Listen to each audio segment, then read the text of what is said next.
is, have we done this? And I appreciate all the comments of many of you tonight and helping us to hear how you feel about this.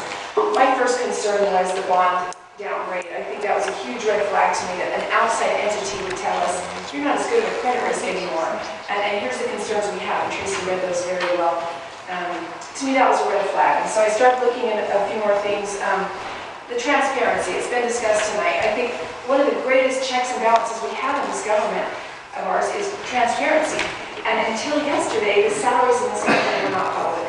So until we can have all open meetings and we can have all these things public, we don't get the best results. And I feel like the transparency is key, and I support all the efforts that we can make towards further transparency. And finally, the costs. One of the things I didn't even realize was that typically in companies like this, it's a 5 to 10% return on investment, and we have a 2%. That's a little red flag there. So I went ahead and looked. I called some of these cities that we've used here on this rate comparison, and I found out that in Logan they have no debt. I found out in Price they have no debt. I found out in Perkin they have no debt. So to me, when we look at these rates, it's not a very real comparison because we have debt payments coming up. What are those rates going to look like in a few years when we add the debt payments to the increased cost of some of the things that we need to do? And I agree, we do need to have a second plan of delivery. There are some real legitimate needs here, but I don't know what these rates are going to look like when we start paying back the debt costs that we have already incurred. I'm concerned. So initially I thought, well, let's compare it to the city. I mean, how do we do business as a city versus Heber Light and Power? Well, there's no comparison in the way that the salaries, the benefits, the bonuses, just even the business expenses. So I thought, well, this is a power company. I'm going to look at other power companies. And when I started looking around, I found that there are some things here that we can change. There are some things that we can do. Because I don't think it's fair to ask you and all of us to pay higher rates until we've done that homework. And so at this point, I can't support that until we've done a lot of the things that have been discussed tonight. Mayor, would everyone please turn to page 3 of this fact sheet that Kelleen and I have developed and handed out to you. We'd like to compare Heber Light and Power to other cities on just some key factors. Granted, this is not an exhaustive study. If it were an exhaustive study, it'd be this thick, all right? We've only had a little bit of time to gather this information and, get the salaries finally released. And I do thank Mayor McDonald for finally pushing to release the salaries, because we've had that information since April 17th, and yet it still wasn't released until this week. And obviously, it was important for the information to be released before this rate hearing. Now, granted, you have to understand where I'm coming from, where Kelleen's coming from, and where I think every single person on this board is coming from. We are accountable to the ratepayers. It was the ratepayers, really the citizens of this valley, who set up this company in the first place. The citizens gave the power for this company to be set up, and the citizens can take it away. And I, as an elected official, am accountable to the citizens. I'm not accountable, I'm sorry, to the management. The management is accountable to us. We are accountable to the ratepayers. And everything that I have studied and taught at 3 universities for the past 18 years has really caused me tremendous concern with all the things that I've learned since Mayor McDonald has appointed us to this board. So let's look at page 3, please. In Heber Light and Power, we have a $14.2 million budget. We have 11,600 customers. We have 36 employees. Now, I'm taking these figures from the 2013 financial statements that are available on the website. In 2013, we spent $3.34 million, Bob, on all salaries, bonuses, and benefits. Also at Heber Light and Power, we have a $14.6 million bond debt. That includes all interest and all principal. We're going to be paying that debt if you look on page 1. Okay, we're going to be paying that debt in the first fact until the year 2035. Right? We have that many more years of debt to go. And I need to correct some information that Mr. Stewart had said earlier about the refinancing of 2002 to 2010 bond debts. I'm not getting it from the bond rate of 2010 we refinanced, and then 2012 also. But I'm getting this from the bond rate scheme. schedule, which I had to request from the auditor who did the auditing reports. Mr. Stewart said when the 2002 bonds were refinanced, that they were refinanced at a lower interest rate. The 2002 bonds were $4.9 million and the interest rates were 3.25% to 5%. This is on page 67 of the bond agreement. When those bonds were refinanced in 2010, the interest rates were actually refinanced to 3% to 7%.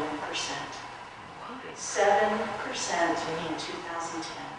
And granted, that was, right when we were in the aftermath of the Great Recession and the federal discount rate was 0%, and yet we refinanced at a 7% interest rate. It was really frustrating to me. We took that $4.9 million up to $6.2 million, and we refinanced.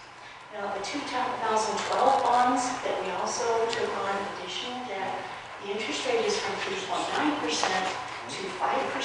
This is on page 16 of the bond agreement. All right.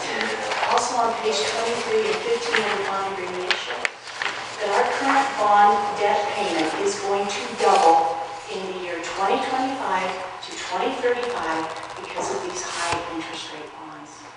When I see these things happening, I feel like our company is headed towards a financial train wreck. That's just one thing that I am so concerned about. Because bond rate increases, rate increases are going to happen as these bond interest rates kick in. The soonest that we can redeem the bonds is not for 8 more years. And that interest is going to accrue for 8 more years because that's in the bond schedule agreement. That's what we agreed to do back in 2010 and 2012. That is so frustrating to me. We have this huge boatload of debt, over 100% of our yearly budget, that we are bonded to pay for the next 21 years. And now Mr. Stewart is explaining that we're going to need another $7.8 million of debt with a bond downgrade rating. Do you see how that I'm concerned about this? I keep asking these questions and I am told by management that that's nothing to worry about. To me, it's a huge concern. Right? If we had 7% interest rates with a higher bond rating, what kind of interest rates would we have to pay now that we're downgraded? Of course, the market can vary. I realize that. There's no guarantee of anything. But yet, we are at worse credit risk now. Okay? Even though we're still in the A range. Okay, I'm not trying to beat that to death. I'm just saying, I am concerned.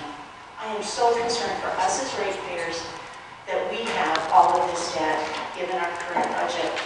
All right, let's go down to the next city. Why don't we go back to there on page 3, please. Logan City Power. We picked out Logan City and Payson City to get this information because, as Mr. Stewart said in his slideshow presentation, they charge some of the highest rates. And so we thought, well, let's look at those cities and see what is it that they're doing with their company compared to ours. So Logan City, as you can see on page 3, $37 million total budget this year, 18,000 customers. They have less employees, 30 employees. They only spend, and this is from the general manager, Kelleen has his name, she has talked with them, she has his information, it can be verified. They only spend $2 million for all of their salaries and benefits on their 30 employees, which is 5% of their total budget compared to the 24% in the Heber Light and Power budget. We can just see over and over again the excess that is here. We can see the entitlement that management has given to themselves and called it confidential for many, many years. When this is a government entity, this is a political subdivision of the state and has no right to confidentiality when it comes to these salaries. Now look at Payson City Power. They charge the highest rates out of what Mr. Stewart has presented. They have an $11.2 million total budget with 6,000 customers. They have approximately 14 full-time employees, but that's putting together 2 part-time employees. It's a little over 14 FTEs. Their total salary and benefits, again, no bonuses here, is 11% of their entire budget. They also have 0 bond debt, as Logan does. How can we compare our budget to these other companies? Yes, they charge a little more in their rates, but they zero bond debt. They are returning much more money to their city than we are. This is very frustrating to me. These are, to me, a more accurate idea of what's really happening in this company and the excesses that have happened over time. Now please look at the Payson City Power Manager's base salary, $90,000, a car allowance of $6,600 a year, $550 a month, and he has 35 years experience with the city, longest remaining employee in that power line department. Okay, take a look at the power purchases. We asked them how much power do they buy off the grid, compare that to our budget. I hope you can see that there's a lot of money in our budget going somewhere. And it's not going to bond debt right now, which it should be. It is not going to power purchases. It is going, obviously, a great extent of it to salaries, benefits, and bonuses. Please turn back with me to page 1. Let's look down at the bottom. 8% of our entire budget goes to the 6 highest paid employees. The 2 highest paid employees, of course, are the general manager and the legal counsel. And I'm going to adjust the figure now because I'm including in the figures that they posted on the website. That's a total of $455,000 in salaries, benefits, vehicle allowances, and bonuses that are budgeted for this year's budget. Of course, it was last year's board who approved that for this year's budget. Essentially, we're paying these managers to drive to work, to drive home from work, to be at work, and we're also paying for Mr. Stewart's business lunches, of which he does not submit any agendas for knowing what he's doing at the business lunches. I'm wondering if this is fair to the ratepayers. Is this fair to the ratepayers? Is this giving, according to our mission statement, outstanding customer value? Now, I'm asking that to the ratepayers. Okay, I'd like to know what the ratepayers think about that. I want to know if they think that that's fair to be paying out hundreds of thousands of dollars in the salaries, benefits, bonuses, and if you want to look on the next page too, the unlimited accrued vacation, 6 months of sick leave, retirement allowances, termination, these are termination benefits, they are unfunded. I'm just wondering how much more do the ratepayers want to pay to turn on that light switch? Nothing. Now, please remember, the citizens set up this political subdivision of the state because they wanted the best value to be able to turn on that light switch, the best value. Okay, they didn't want to have to pay an outrageous amount, an excessive amount for salaries, benefits, bonuses, etc., to be able to turn on that light switch. I can't deny what I've learned over the last 3 to 4 months. It's really shocked me. It's just boggled my mind. The digger we dig, there you go. The deeper we dig, boy, I'll tell you, it's just so frustrating to me. I don't see accountability. I don't see transparency. I see entitlement. I see excessiveness. I see spending money at the drop of a hat for every single thing. And whose money is it? Who set it up in the first place? Is it fair to the ratepayers? Other cities show that Heber Light and Power is way over the top when it comes to bond debt. And yes, we've been a high growth area, but growth is not paid for itself. It hasn't. Yes, we've had to make improvements because we all plug in our smartphones at night. Right? We understand that. And we appreciate so much that the employees have a high safety record.